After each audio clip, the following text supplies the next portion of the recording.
Hello, Lakeland. This is Ms Stenger here. I'm a second grade teacher at Lakeland, but I've also taught kindergarten and first grade. So I'm really excited to read to our youngest Lakeland Lions about Earth Week. Did you know that this Wednesday, April 22nd, is Earth Day? It's really special because we have been celebrating Earth Day for 50 years in America.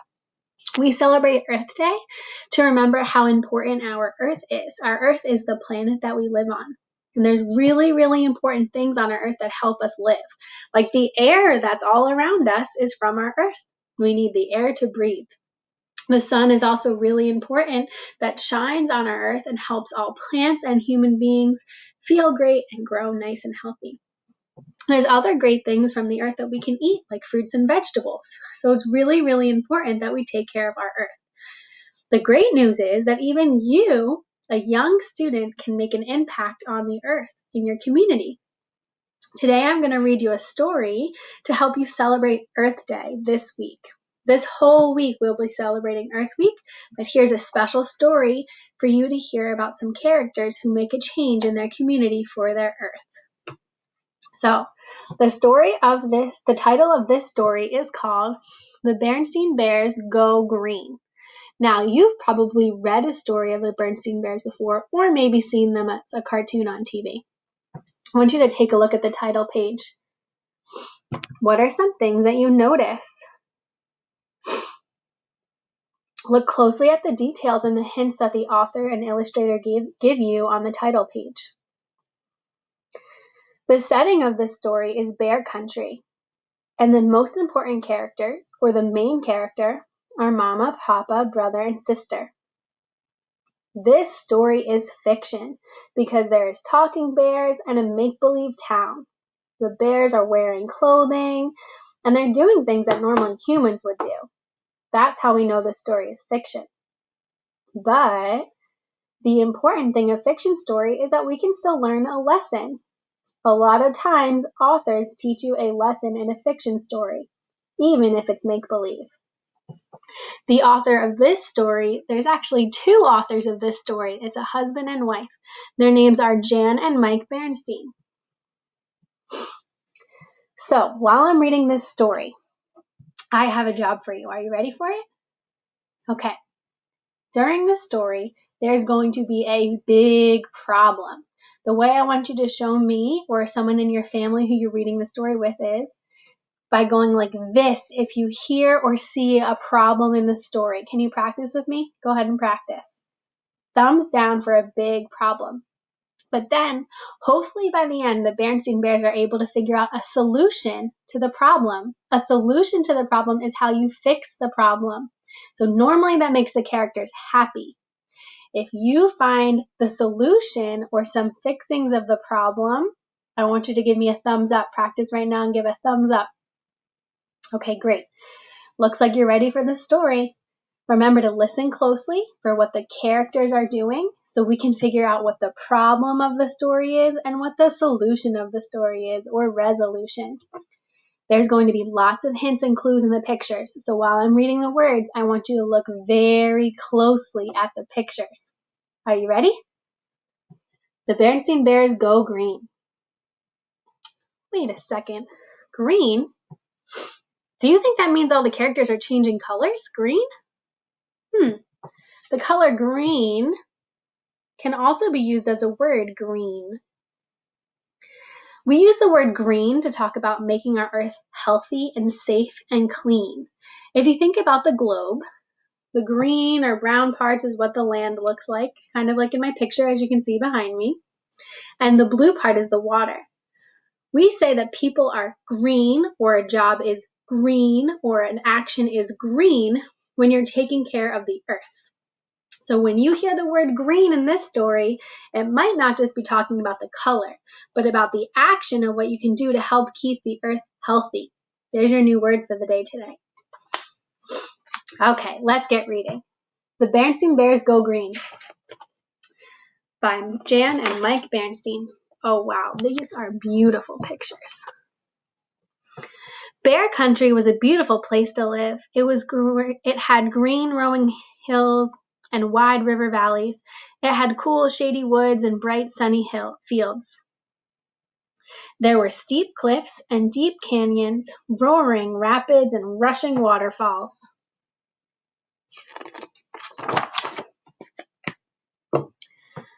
Lots of creatures lived in bear country besides bears. There were deer and ducks, woodchucks and weasels. There were rabbits and raccoons and possums and porcupines. There were badgers, bats, butterflies, bugs, and much, much more.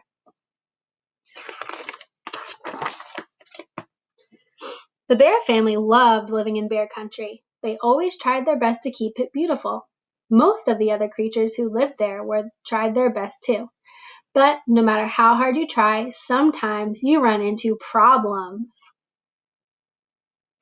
And that's just what happened. One fine morning, the bear family decided to go fishing. "Let's go down to the creek where Grizzly Gramps keeping his boat," said Papa. "We can pack a lunch and have a picnic as we fish." "Terrific," they agreed. The family packed up their fishing gear and their lunch and went down to the creek, where they loaded into Grizzly Gramps' boat. Papa got the oars and rowed everyone lazily along, their fishing lines out, while they ate their picnic lunch. The sun was shining, the birds were singing, and they all seemed right in bear country. Until...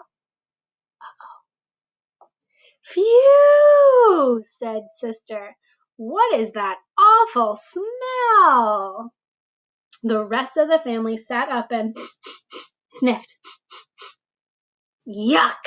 they all cried. "What is that?" Is there any clues in the picture of a bad smell?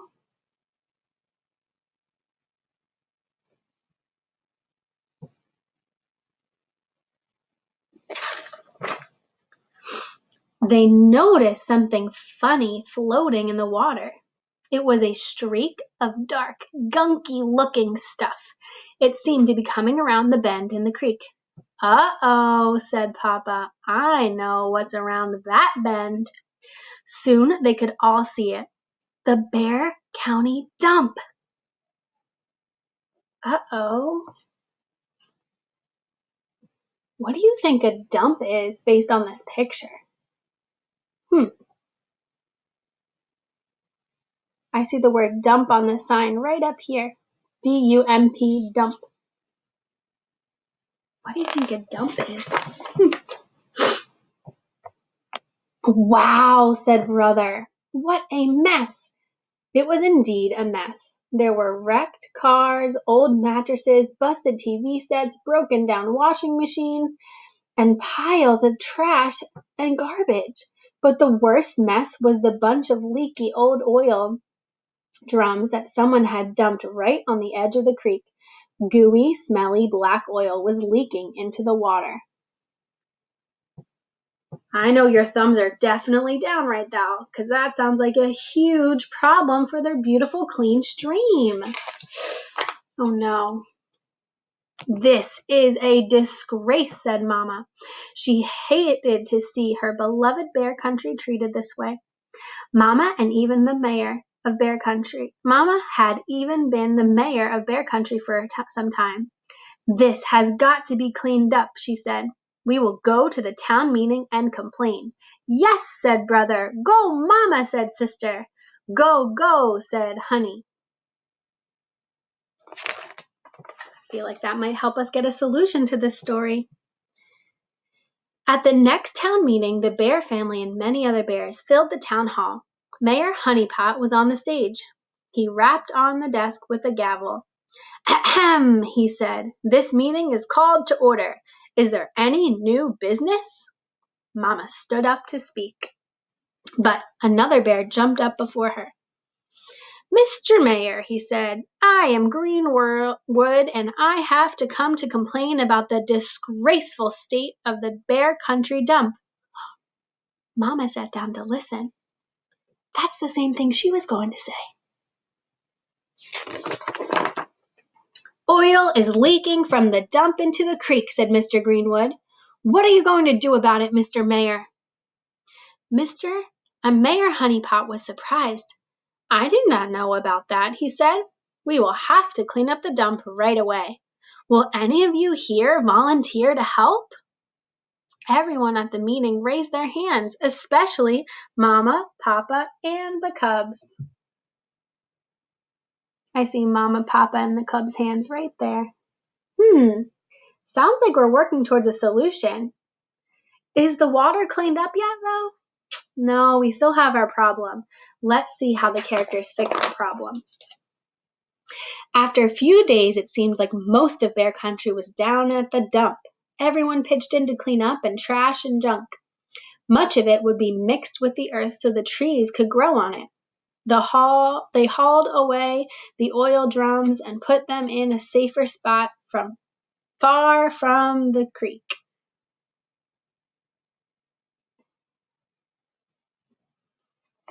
Wow. Where's your thumb now? I hope it's pointing up. It looks like a big solution here of everybody coming together. I even noticed little brother and sister helping out with all the grown-ups. As the Bear family headed home, Sister was thoughtful. You know, she said, it's good to clean up the dump, but there's way more we can do to make Bear Country clean and green. There's that word green again. We can do things right at home. We've been learning about it in school. Like what? Said Papa. Well, began Sister, we can recycle and compost. We can stop wasting water and energy at home, added Brother. And, put in Mama, we can carpool with other families going to school or shopping so we don't waste gas. Wow, here's all their ideas of how else they can be green for their community.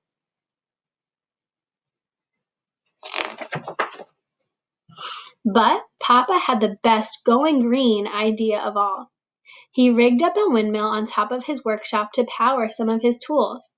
I think wind power is the best kind of energy there is, he explained. It's clean and there are windy days.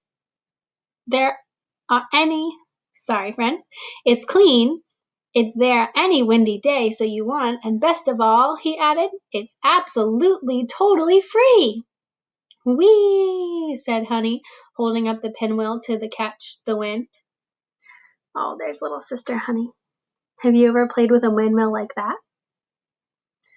Okay, so by the end of this story, you learned about lots of new ways the family was able to go green, just like the title of the story. I hope this week, if you're allowed, you and your family members can go walk through the green Lakeland Garden right outside of your classroom in the kindergarten or pre-K classrooms or way up the ramp from your first grade classrooms. You will find the Lakeland Garden and Orchard, and there's lots of green flowers and colorful fruits and vegetables growing in there. If you have the chance to help celebrate your Earth Day on Wednesday, go for a walk with your family this week. If you can't, think about ways you can be green in your house or maybe just outside your house. Thanks for reading the story with me, friends. Remember to stay safe and green this Earth Week.